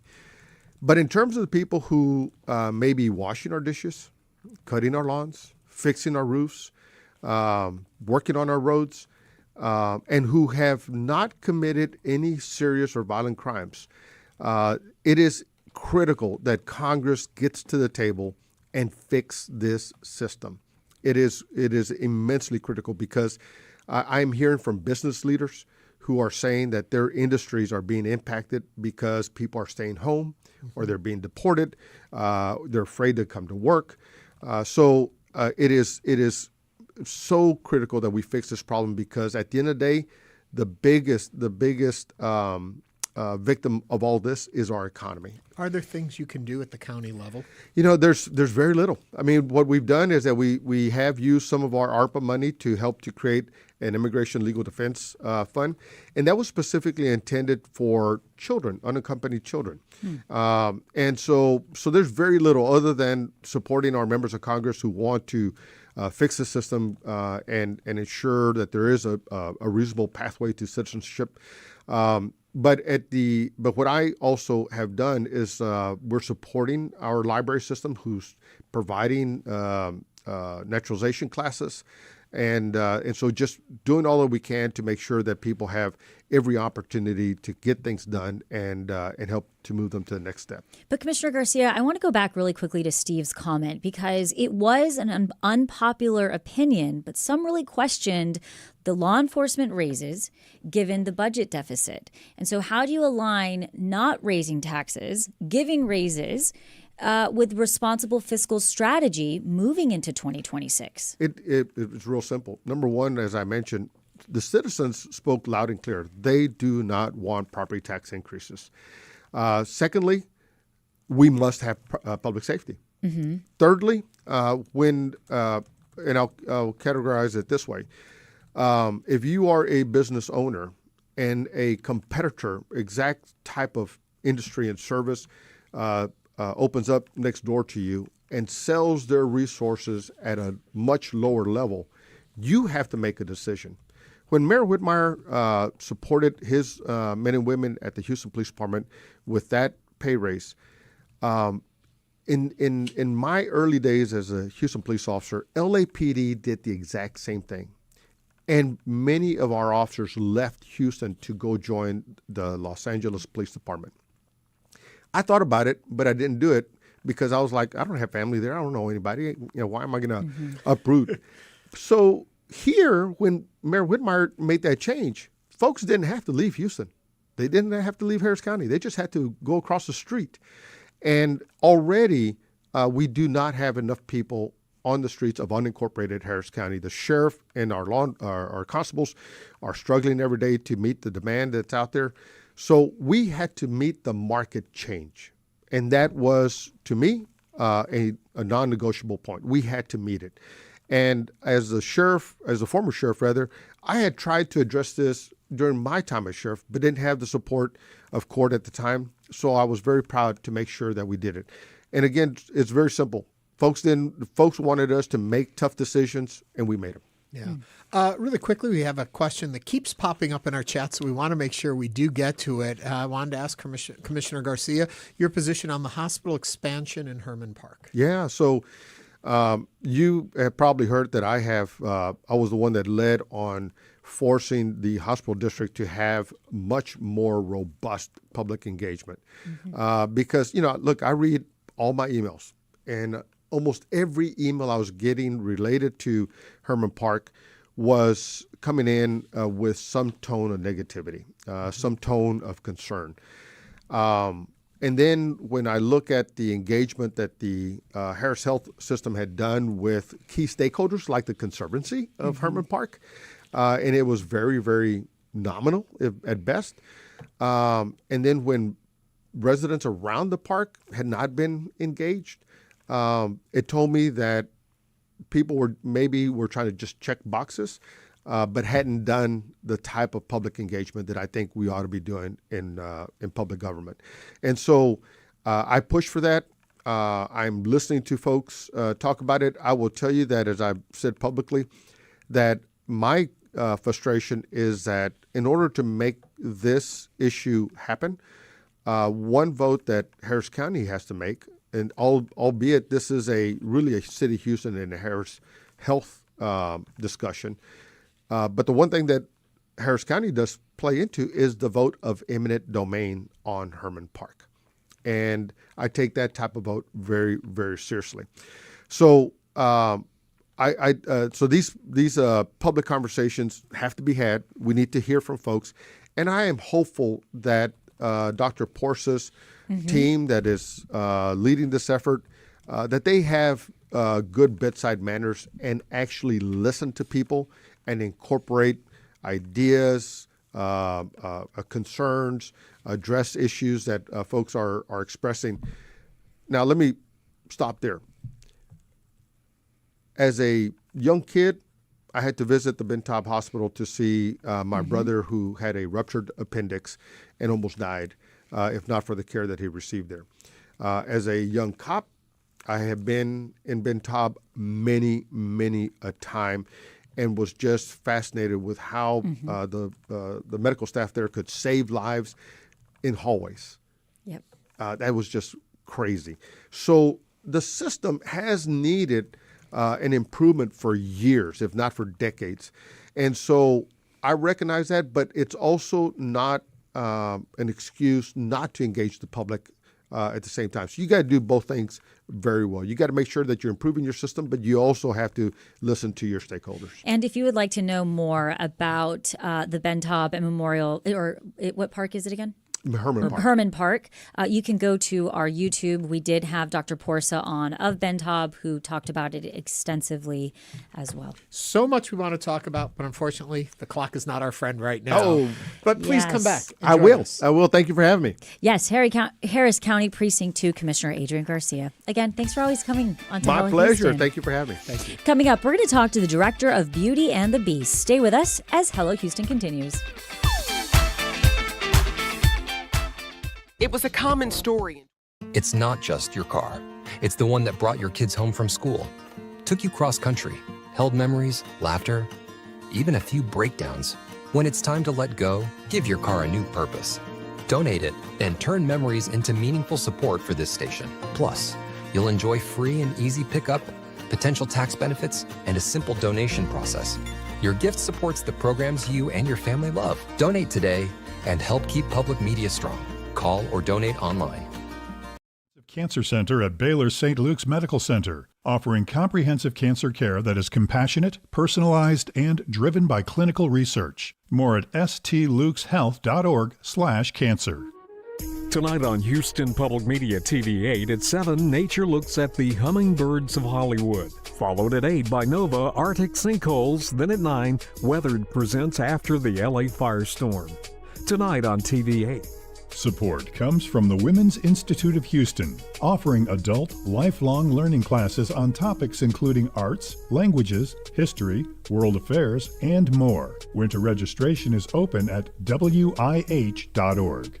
Support for Houston Public Media comes from attorney mediator Ron Bankston, providing in-person, video conferencing, and hybrid mediation and arbitration services. More information is available at ronbankston.com. Support comes from Rothko Chapel, presenting the 31st MLK Birthday Observance. We Got Us, Health and Care Beyond Capitalism, on January 15th at 6:30 p.m. More information at rothkochapel.org. Support comes from the Museum of Fine Arts Houston, presenting Art and Life in Imperial Rome, Trajan and His Times, exploring the impact Emperor Trajan had on art and culture during his reign. Now on view, tickets at mfah.org.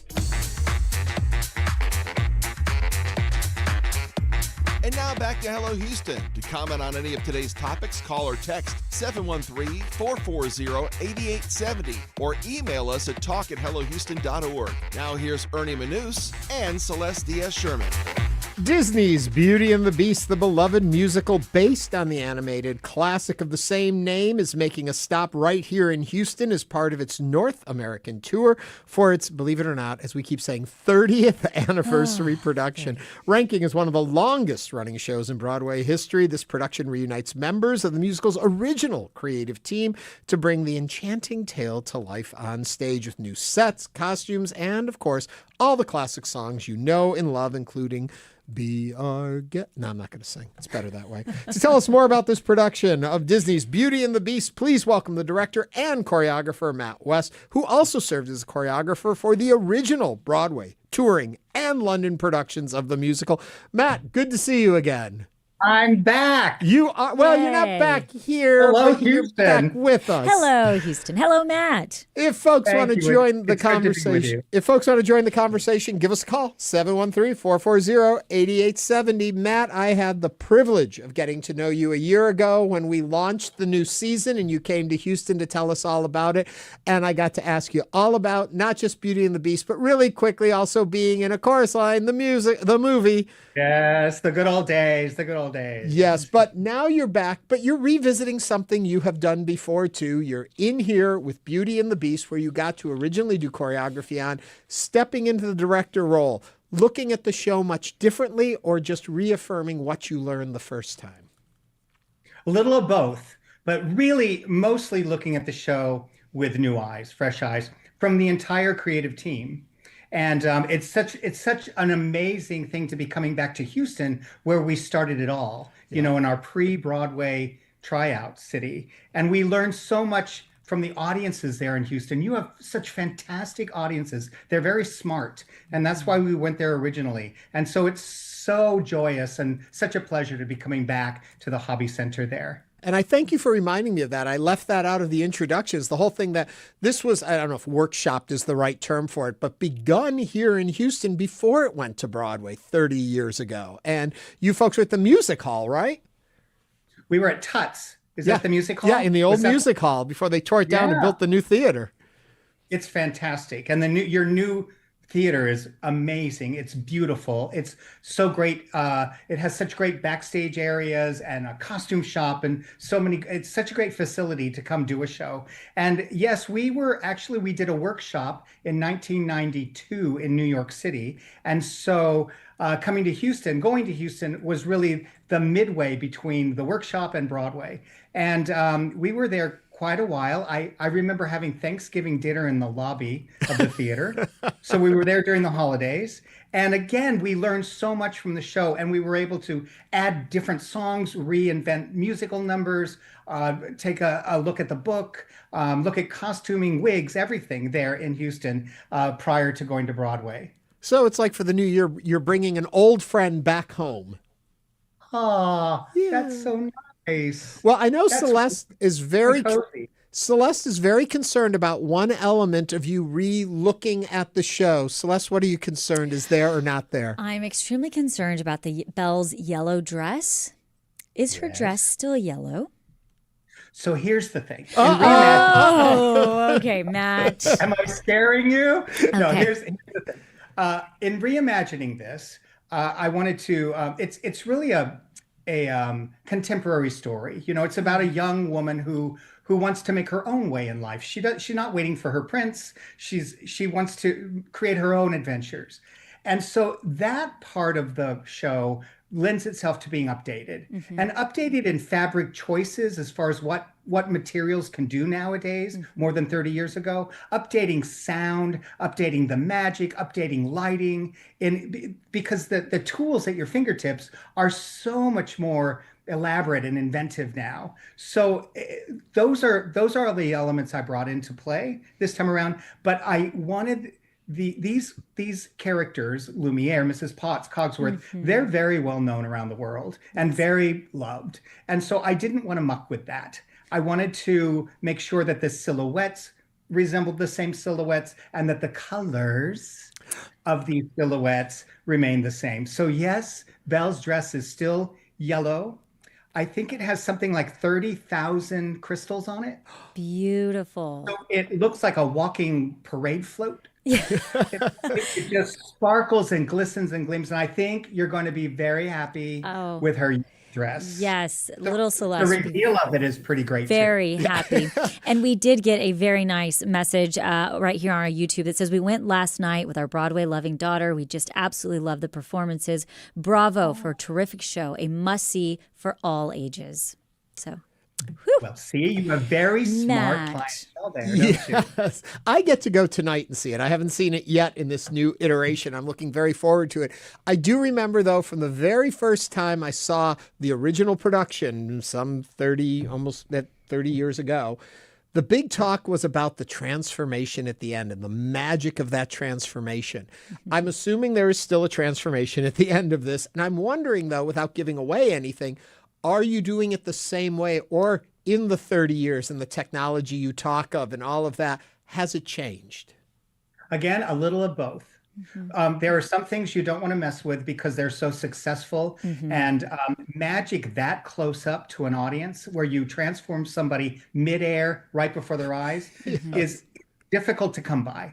And so we wanted to keep some successful elements of these magical moments within the show, but because of the technology that you add to that in lighting, in smoke, in LED, and even in costumes, we can up the ante a bit with all the stuff surrounding that magical moment.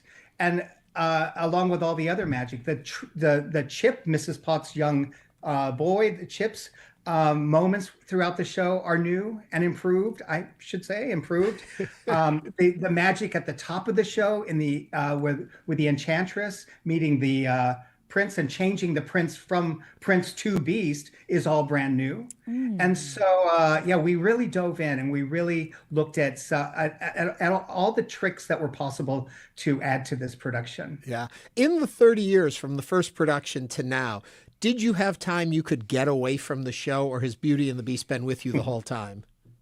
Beauty and the Beast has been in my heart the whole time. Yes. No, I've gone on and done, directed and choreographed other shows along the way. But a few years ago, 4 years ago, 5 years ago, Disney approached me again and said that they wanted to send the show out again. It had been done, licensed productions of it around the world. And Disney wanted to take it back and remount it on their own, a Disney production of it. And they said, do you want to look at what you did? And I think that's about as far as they got before I blurted out, let's reimagine it. Let's look at all the elements. And Disney's been a fantastic partner along the way with this. They were gung-ho on looking at it with fresh eyes. And so was my team. You know, it takes a village to do one of these. And I have the best support team. Anne Holdward, who won the Tony Award for her original costumes in Beauty and the Beast, is back with new costume silhouettes and new fabrics and some new colors for the ensemble. Natasha Katz, amazing lighting designer, is back with us. Stan Meyer, set design, is back with us. But even the scenery of Beauty and the Beast, I wanted to choreograph. So now when you... Not giving too much away, but when you go into the castle, there are these giant scrolls that morph and change and fly silently through the air. And when they land together, you're in a different area of the castle. Matt, come So back it's and really visit us. Come back to Houston. We want to see you in person here. I may make it back there. I hope so. Thank you. Matt West is the director and choreographer of Disney's Beauty and the Beast. Matt, again, thanks for joining us today. Beauty and the Beast is currently running at the Hobby Center through Sunday, January 18th. Well, we've run out of time. Again? Again. And that brings us to the end of our show. We want to thank you for watching and listening to Hello Houston. We will be back tomorrow with more conversations. We're also going to be joined by Houston City Council at large for winner Alejandra Salinas. This is News 88.7. Have a great day, Houston. Bye-bye. Thanks for listening to Hello Houston. Join us every Monday through Friday from 11 a.m. to 1 p.m. to talk all things Houston. The Hello Houston production team includes Garrett Bowman, William Menjivar, Jen Altide, Todd Holslander, and Jim Kovacic. For the latest in local news, subscribe to the Hello Houston daily newsletter at houstonpublicmedia.org. Hello Houston is a production of Houston Public Media. The opinions expressed by the guests of this program are solely their own and do not represent the views of management, staff, or underwriters of Houston Public Media. This is News 88.7. Support comes from Discovery Green Conservancy, presenting Houston's outdoor ice skating rink, offering a wintertime experience for all, surrounded by public art.